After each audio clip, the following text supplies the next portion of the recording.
Tell me the most dirtiest inhuman acts जो आपने सुने या देखे हैं जो लड़कों ने किए हैं विद दीस गर्ल्स।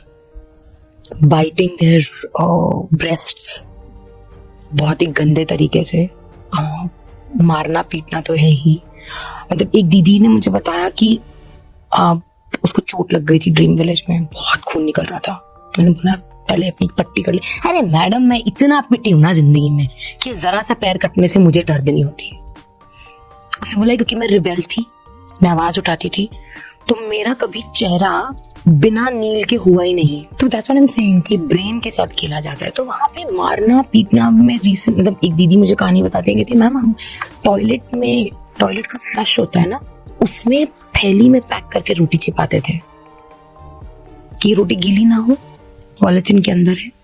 और जब मुझे खाना नहीं देंगे, अगर कस्टमर मेरे को 3 4 5 घंटे हो गए, तो मैं फटाक से टॉयलेट के बहाने जाऊंगी और एक रोटी अपनी खाकर बाहर आ जाऊंगी।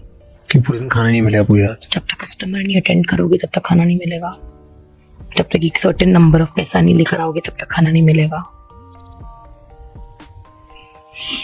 छोटी छोटी बच्चियों को वो लोग मतलब मैं देखती हूँ कि किस तरीके से प्रिपेयर कर रहे हैं। एक छोटी सी बच्ची थी, 16 साल की होगी, इसी कमरे में, बहुत जॉली, और उसको इंग्लिश बोलने में बहुत मजा आता था, टूटी फूटी। तो कोई भी मेरे साथ जब आता था टीचर, हम लोग पहले कोठों में ही पढ़ाते थे, तो उनसे इंग्लिश में ही बात करती थी।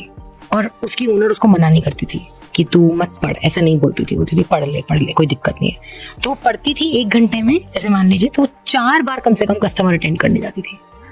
सर मैं अभी आ रही हूँ, हाँ, और जाएगी, कस्टमर अटेंड करेगी, हाथ धोएगी, मुंह हाथ धोएगी और फिर आके बैठ जाएगी पढ़ने।